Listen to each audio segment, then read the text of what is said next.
مرة فرغت فيها المركب دي شحنتها عشان نعرفه محدش طلبها ليه. اصحى يا يوسف اصحى، دي فلوسك.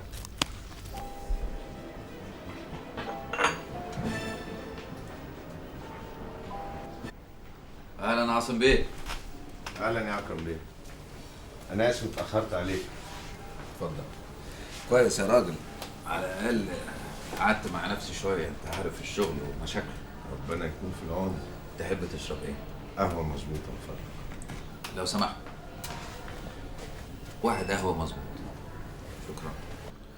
انا يشرفني انك طلبت تقابلني، وانا فضلت ان احنا نتقابل هنا احسن من المكتب طبعا. هنا احسن. تحت امرك. انا عارف ان ليك علاقات كتيره مع العرب. الحمد لله. الحقيقه ان كلامهم الممتاز عنك هو اللي شجعني اني اجي اقابلك. انا وكيل شركات اوروبيه وامريكيه بتشتغل في المعدات التقيله. انت عارف طبعا ان مصر بتستورد المعدات دي من الكتله الشرقيه. ايوه، بس دي سياسه البلد. السياسه بتتغير كل يوم، اللي بيفضل هو البيزنس، وانا عارف انك شاطر فيه. تحب اخدمك ازاي؟ احنا عايزين نحط رجلنا في مصر، وطبعا مش هنلاقي احسن منك يمثلنا. ايوه بس انا وضعي حساس قوي. احنا مقدرين ده كويس. المهم المبدأ، التنفيذ امتى هيجي وقته. يبقى سيبني افكر لغايه ما وقت التنفيذ يجي. خد راحتك، المهم انك تعرف ان هدفنا واحد. بابا ممكن اسالك سؤال؟ طبعا يا حبيبي. يسوى ايه المركب ده عندك علشان تزعل عليه الزعل ده كله؟ ايوه، يسوى ايه؟ يسوى عمري وصبري وشقاية. المركب دي كانت في يوم من الايام الحلم اللي بنام واقوم احلم بيه. المركب دي اللي حولتني من مجرد موظف في المينا لراجل الكل بيعمل له 1000 حساب. وازاي ده حصل؟ اقول لك.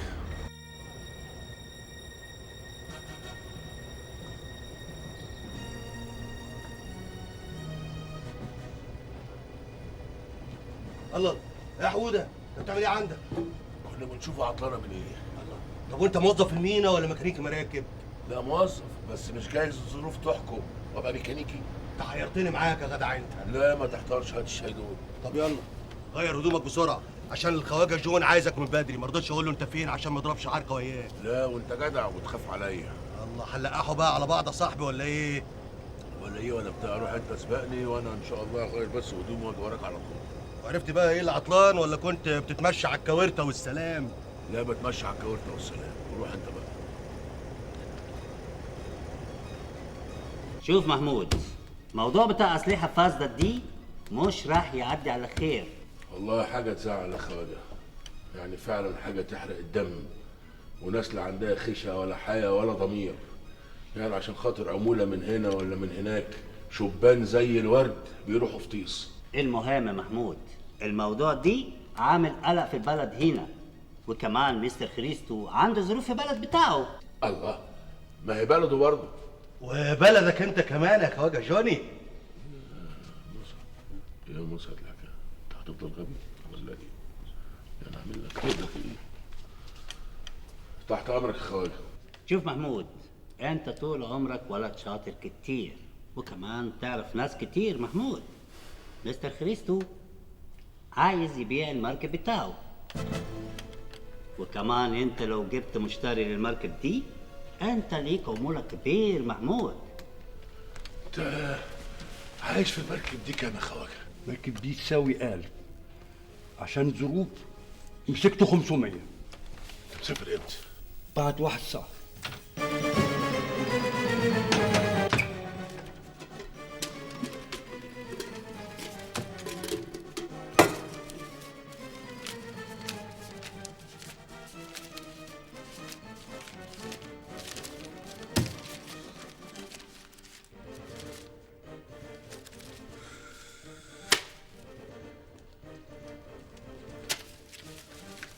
بتعمل ايه يا محمود؟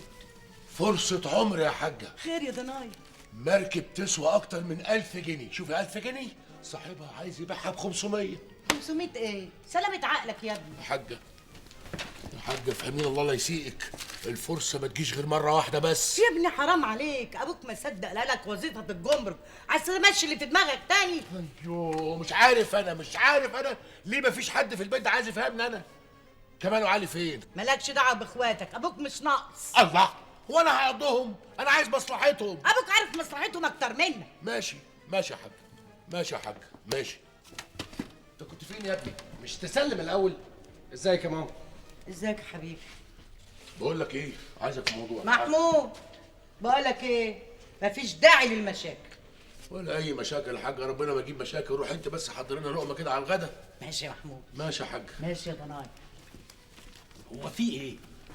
بقول لك ايه، معاك كام؟ معايا 85 ساغ. هنهزروا ولا هنهزروا؟ ما تفهمني في ايه ومالها ماما؟ محوش كام؟ حوالي 80 جنيه.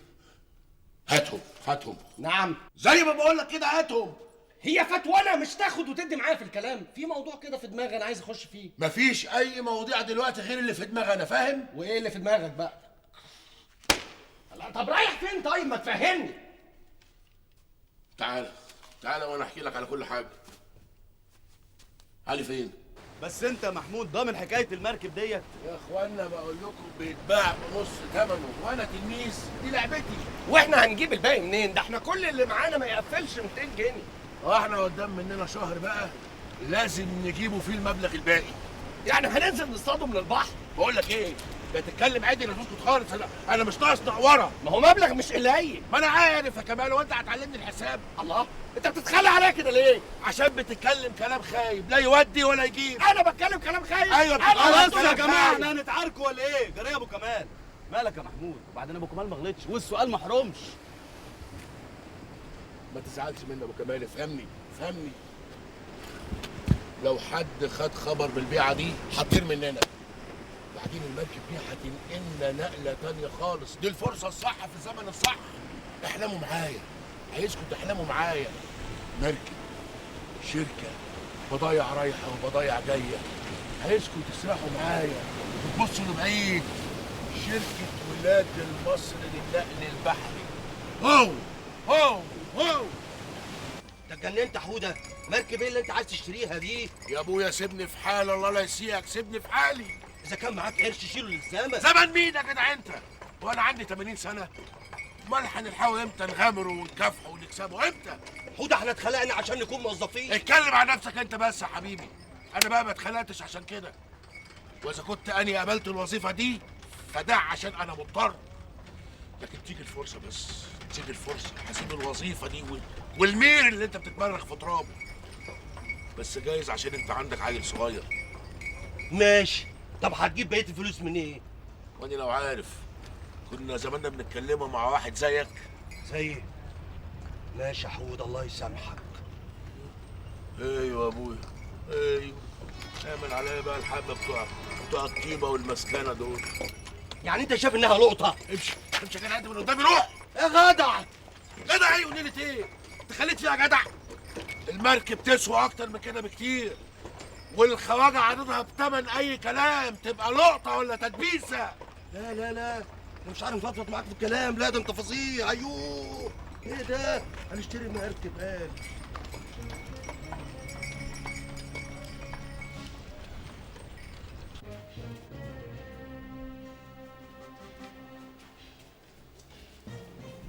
السلام عليكم يا سيدي رجاله. اهلا يا مسعد. يا اجدع ندرج في حي الورديان كله.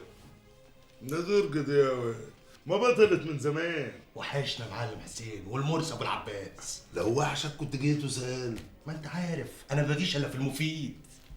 الكلام شكله احلام.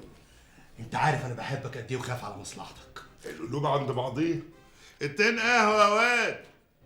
خير. بيعة كده على وش الوكاله الجديده. جاي على انهي مركب؟ هي نفسها مركب. مش فاهم. دي فزوره ياض ولا ايه؟